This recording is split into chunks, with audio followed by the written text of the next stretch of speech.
ഏറ്റവും പ്രധാനപ്പെട്ട രണ്ട് കാര്യങ്ങളാണ്. ദൈവത്തിന് രൂപമില്ല, അതുകൊണ്ട് കല്ലിൻ്റെ രൂപത്തിൽ ദൈവത്തെ ഒരിക്കലും ആരാധിക്കുന്നത് തെറ്റാണ്. അപ്പോൾ ഇവിടെയാണ് നമുക്കൊരു വ്യക്തത വേണ്ടത്. എത്ര ഹിന്ദുക്കൾ ഇത് മനസ്സിലാക്കുന്നുണ്ട്? അപ്പോൾ അൾട്ടിമേറ്റ്ലി ഈശ്വരനെ കാണേണ്ടത് എവിടെയാണ്?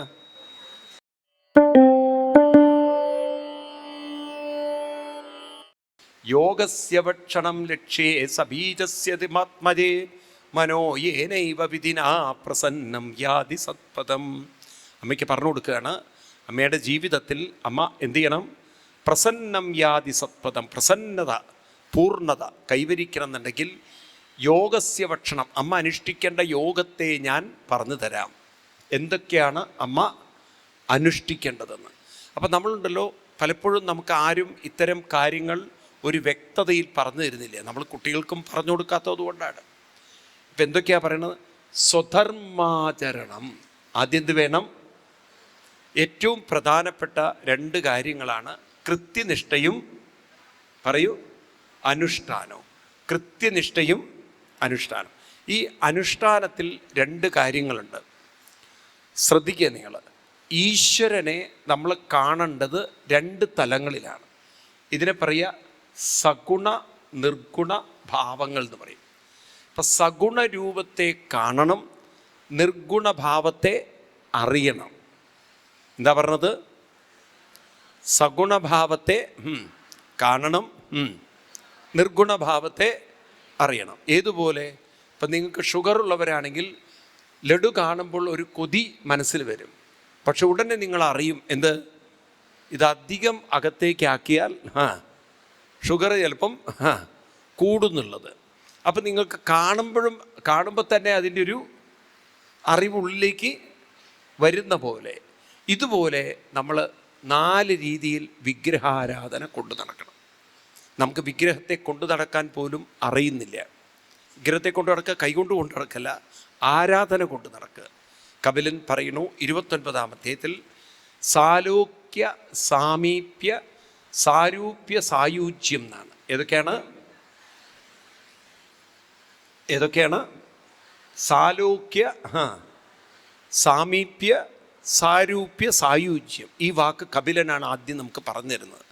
അതായത് നമ്മളൊരു ക്ഷേത്രത്തിലൊക്കെ പോയി കഴിഞ്ഞാൽ ആദ്യം ആ വിഗ്രഹത്തെ കണ്ണുകൊണ്ട് കാണണം. അതിനെയാണ് സാലോക്യം എന്ന് പറയുക. ഇനി കണ്ടാൽ മാത്രം പോരാ, ആ കണ്ട രൂപത്തെ എവിടെ വരണം?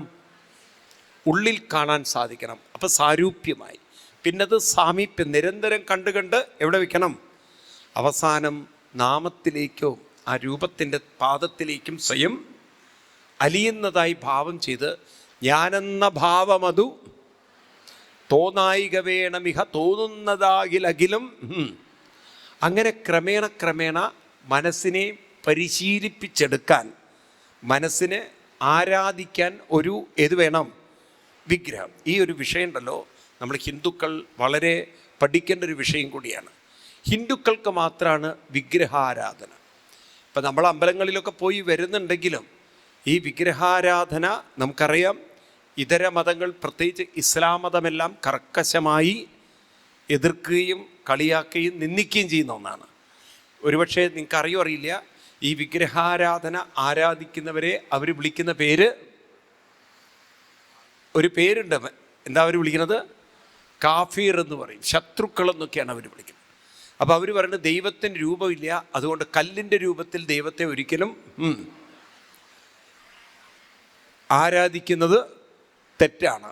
അപ്പോൾ ഇവിടെയാണ് നമുക്കൊരു വ്യക്തത വേണ്ടത്. ഈശ്വരൻ നേരത്തെ പറഞ്ഞില്ലേ, എല്ലാവരുടെ ഉള്ളിലും ഇരിക്കുന്ന മനസ്സിനെ ഉണർത്തി നിലനിർത്തി ഉറക്കുന്ന അനന്തമായൊരു പൂർണ്ണമായൊരു ശക്തിയാണ്, ബോധമാണെങ്കിൽ എന്തിനാണ് നമുക്കൊരു വിഗ്രഹത്തിൻ്റെ ആവശ്യം? അപ്പോൾ ഇവിടെ കപിലൻ അതിന് വ്യക്തമായ ഉത്തരം തരികയാണ്. ഈ ശ്ലോകം നിങ്ങൾ മറക്കരുത്, കാരണം നിങ്ങളുടെ തലയിൽ അത് അത്ര അടിച്ചുറപ്പിക്കണം. 29-ാം അധ്യായത്തിൽ 25-ാം ശ്ലോകം നിങ്ങൾക്ക് വിഗ്രഹാരാധനയുടെ രഹസ്യം പിടികിട്ടും. ഞാൻ ഇത്രയും ക്ലാരിറ്റിയുള്ള ഒരു ശ്ലോകം വേറെ എവിടെയും കണ്ടിട്ടില്ല. അപ്പം ക്ഷേത്രത്തിൽ എന്തിനു പോകണം? എന്തിന് വിഗ്രഹങ്ങളെ നമ്മൾ ആരാധിക്കണം? അതിൻ്റെ വ്യക്തമായ, വളരെ കൃത്യമായ ഒരറിവ് കപിലൻ നമുക്ക് തരികയാണ്. തൃതീയ സ്കന്ധത്തിൽ 29-ാം അധ്യായത്തിൽ 25-ാം ശ്ലോകം. ഇതെല്ലാവരും ദൈവീകരിച്ചിട്ടൊന്ന് തലയിൽ ഉറപ്പിച്ചു വെക്കണമെന്ന് അപേക്ഷിക്കുകയാണ്. കാരണം ഇത്രയും പ്രായമായ ആളുകൾക്ക് പോലും ഒരു ക്ഷേത്രാരാധനയുടെ രഹസ്യം അറിയാതെ കടന്നു പോവുകയാണ്. നമുക്കുള്ളൊരു വലിയ സങ്കടം, ഹിന്ദുക്കളിൽ ഒരു നല്ലൊരു ശതമാനം ജന്തുക്കളാണ്. അവർ ഹിന്ദു എന്നുള്ള പേര് മാത്രമേ ഉള്ളൂ. ഹിന്ദുവിൻ്റെ ഒരു അറിവും കാര്യമായിട്ടുള്ള അവബോധവും ഉള്ളവർ എന്താ ഒന്നും മിണ്ടാത്തത്? നിങ്ങൾ എല്ലാവരും അമ്പലങ്ങളിലൊക്കെ തൊഴുതു പോകുന്നുണ്ട്. പക്ഷേ ഇതിനെക്കുറിച്ചൊന്നും വേണ്ട രീതിയിൽ മനസ്സിലാക്കിക്കൊണ്ടല്ല എവിടെ പോകുന്നത്? അമ്പലത്തിൽ പോകുന്നത്. അതുകൊണ്ടോ പ്രായമായ ദുരിതങ്ങളും ദുഃഖങ്ങളും കഷ്ടപ്പാടുകളും അനുഭവിക്കുകയാണ്. അതാണ് പലരും പരിഹസിച്ച് പറയോ ഇത്രയും കാലം ഇവർ ദൈവത്തെ കൊണ്ടു നടന്നു, ദൈവത്തിന് പോലും വേണ്ടാത്തവരായിരുന്നു. കാരണം നമ്മൾ ദൈവത്തെ കൊണ്ടു നടക്കുമ്പോൾ ആളുകളുടെ വിചാരം എന്താണ്? ഇതെല്ലാം ആര് നോക്കിക്കൊള്ളും? പക്ഷേ ഒരു ദൈവത്തിനും വരാനുള്ള പ്രാരബ്ധത്തെ തട്ടിമാറ്റാൻ ഉറക്കെ പറയൂ, സാധ്യമല്ല. അപ്പം എന്താണ് ശരിക്കും ആരാധന? എന്തിനാണ്? അതിനാണ് 29-ാം അധ്യായത്തിൽ 25-ാം ശ്ലോകത്തിൽ കപിലൻ വ്യക്തതയോടെ ഒരു ആൻസർ തരുന്നത്. ആ ശ്ലോകം എന്താണ്? അർച്ചാദോ അർച്ചയേത്. എല്ലാവരും ഒന്ന് പറയൂ. എന്ന് പറഞ്ഞാൽ എന്താ അർത്ഥം? അർച്ചാദോ, അർച്ചന, അർച്ചിക്കുക, അർച്ചിച്ചോളൂ. അർച്ചിക്കാൻ എന്ത് വേണം? ഒരു വിഗ്രഹം വേണം. അർച്ചാദോ അർച്ചയേത്, അർച്ചിക്കാൻ യോഗ്യമായ ഒരു വിഗ്രഹത്തെ നിങ്ങൾ അർച്ചിച്ചുകൊള്ളൂ എന്ന് കപിലൻ പറയണം. എന്താ പറഞ്ഞത്? അർച്ചിക്കുവാൻ യോഗ്യമായ ഒരു വിഗ്രഹത്തെ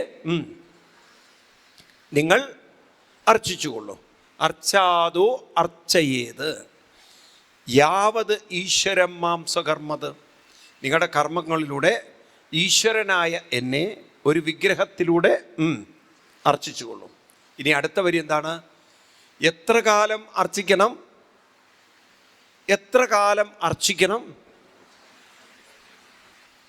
അടുത്ത വരി നോക്കൂ നിങ്ങൾ. താവത്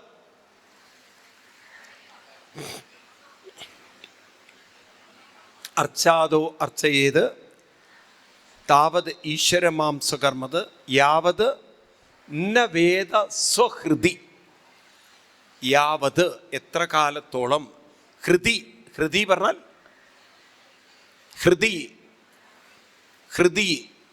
ഹൃദയത്തിൽ, അവനവൻ്റെ ഹൃദയത്തിലാണ് ഭഗവാൻ എന്ന കാര്യം ന വേദ.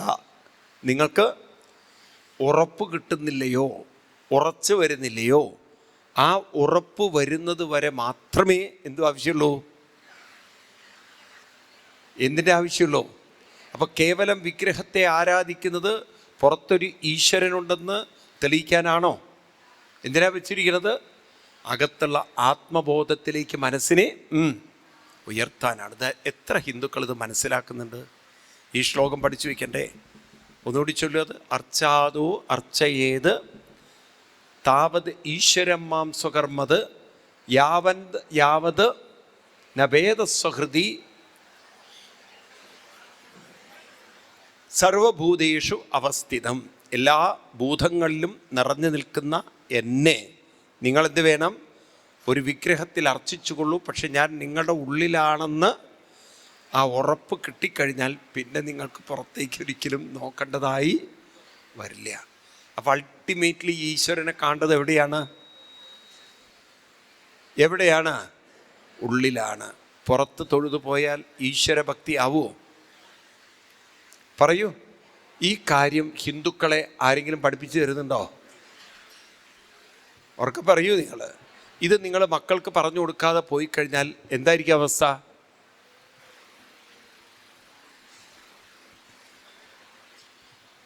എന്താ മിണ്ടണില്ല നിങ്ങൾ?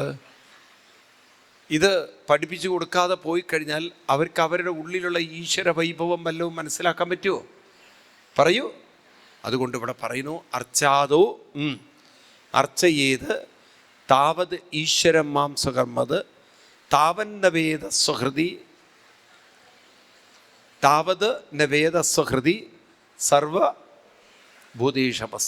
എല്ലാ ഭൂതങ്ങളിലും കുടികൊള്ളുന്ന ആ പരമസത്യം വൈഭവമാണ് ഞാനിന്ന് അറിയുന്നത് വരെയാണ് നിങ്ങൾക്കൊരു വിഗ്രഹത്തിൻ്റെ അവർക്ക് പറയൂ ആവശ്യമുള്ളത്.